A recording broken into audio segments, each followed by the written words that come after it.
I came home after 8 months of being a grandfather in Portland thinking I'd get my porch back coffee at sunrise, the same old fishing spots, the quiet that comes with a lake that has never cared much for tourists, and instead drove up to find what looked like a luxury shopping mall, decided to play dress up as a mountain.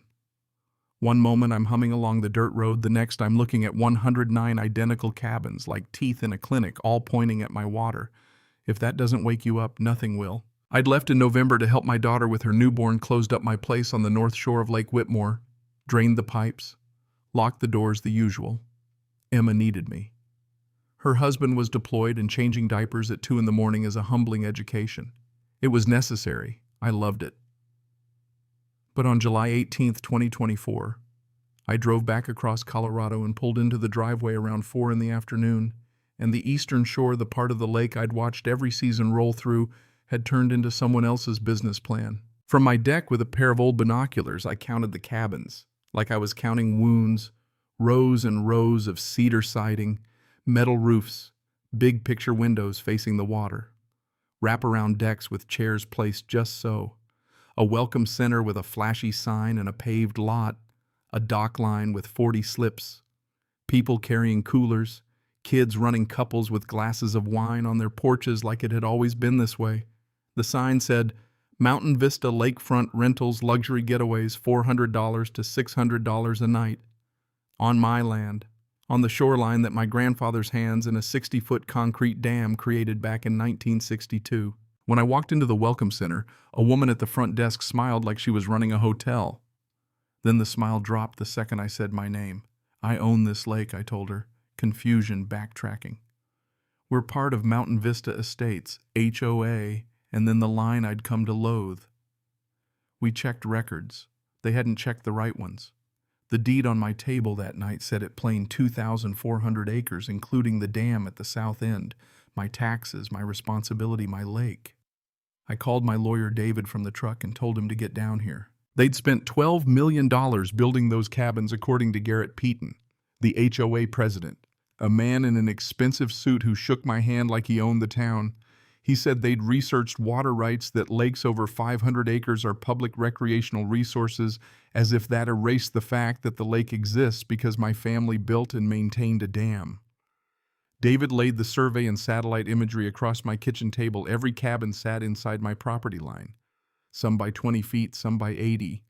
None of it was county land. None of it was undeveloped public shoreline. It was trespass. Garrett smiled and said they'd been operating for 2 years. Adverse possession, he said, like he'd found a cheat code.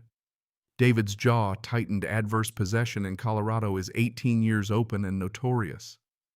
2 years doesn't cut it. He also threatened a lawsuit. They had deep pockets, homeowners paying dues, and a law firm ready to make trouble. He thought they could wear me down. He thought money would translate into entitlement. He was wrong about one thing. He'd built everything on a lake I could make disappear. Here's the part that gives you the shiver. The lake is there because of the dam. My grandfather engineered that dam. I grew up learning how those gate mechanisms work. I became a civil engineer and spent a career designing and inspecting structures like that. I knew exactly how long it would take to lower the water. If I opened the gates in midsummer with the creeks at normal flow, opening the gates fully would drop about 80% of the lake in 4 to 6 weeks. Leave them open and it could be 12 to 18 months without structural harm, assuming downstream water rights weren't violated, which they wouldn't be.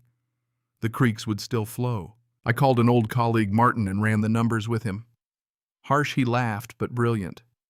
The thing about lakes created by dams is they aren't self-sustaining citizens of the ecosystem. Someone holds responsibility, and sometimes that responsibility gives you leverage. I slept on the decision and woke up early the next morning, walked down the trail to the control house, put my hand on the old steel wheel that turns the gates, and started turning. It wasn't dramatic in the cinematic sense, no giant gush, no sudden desiccation like in the movies. It was steady, the way a bathtub empties, relentless and inevitable. I documented everything, the wheel position photos, a courtesy call to the county water office telling them I'd be doing a full drainage and inspection. Legally, I was covered. Morally, I stewed. The cabins were on my land. Garrett had refused to remove them. He'd threatened litigation and profits. He had made his bed. At first, people didn't notice. Guests kayaked, kids still played at the shore. By day 4, you could see docks lifting their toes out of the water. By day 7, the docks were 3 feet above the waterline and boats were stuck. Guests demanded refunds. The welcome center was swamped with angry calls. Garrett called me breathless, frantic. "This is sabotage." I told him the truth. I was draining the lake for a full structural inspection. He said he'd sue for $40 million. I told him to file. While he argued his lakefront cabins would starve for water.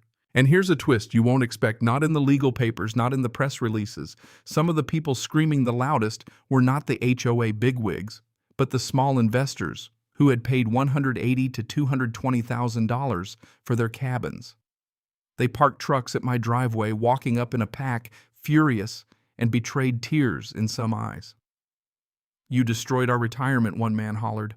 A woman wept because the purchase had eaten her savings. They had been sold a dream by their HOA, told everything was legal, a tidy passive income stream, and it wasn't. I listened. I felt for them. But sympathy doesn't erase trespass. If a man builds a business on someone else's land, he accepts the legal risk. Those investors were victims of Garrett's greed and the HOA's failure to do proper title work, but that didn't make my land any less mine. I told them that plainly, go after the HOA, not me. They left calling me names. I slept poorly that night. Garrett filed suit. News vans sniffed the story, "Man drains lake to save property rights," read some headlines. Some called me vindictive. Others called the HOA crooked. The injunction hearing came up and the judge listened.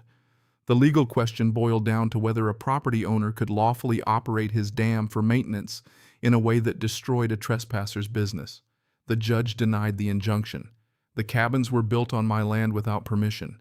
I had the right to operate my dam. That ruling set off a cascade. The court later found for me on the main counts, ordered the removal of all 109 cabins within 120 days, and granted me damages for unauthorized commercial use. Garrett resigned, the HOA filed for bankruptcy, and the cabin owners sued the HOA for fraud. The financial wreckage was enormous. Investors burned, Garrett's assets evaporated, homeowners hit by special assessments. I got settlement offers and counters, and in the end, the HOA agreed to tear everything down, restore the land, and pay $3 million before I would close the gates again. Watching the demolition was a strange kind of satisfaction. Excavators ate into the welcome center, cranes toppled cabins like blocks. Foundations were ripped out, roads torn up, utilities hauled away, 109 cabins reduced to rubble and hauled off over 3 months. Environmental tests cleared the soil. They graded the land, seeded native grasses, planted wildflowers where porches used to be. It was messy, expensive, and painfully final. When the work was done and the escrow cleared, I walked back to the control house, put my hand on that wheel again, and turned it the other way. Water pooled at the base of the dam like a long-held breath released. It took 6 to 8 months for the lake to refill. By December, it was whole again, 800 acres, 60 feet deep at the dam, crystal clear, and fed by 3 mountain streams. I launched my boat where cabin number 47 had stood and cut the engine, listening to the water breathe. There's a moral here, and I don't like pious endings, so I'll keep it plain. Property rights matter, but so does due diligence. Garrett built a fortune on other people's negligence and his own audacity. He paid for it. The cabin owners got burned, and that's tragic. But the law doesn't reward building on another man's land because you were bullish on returns. The lesson that landed in me wasn't joy at someone's ruin. It was a sharper respect for responsibility. If you profit from a place, make sure it's truly yours. The last image I'll give you, December 15th, 2025, me in a little fishing boat in the center of Lake Whitmore. The water, a clean mirror.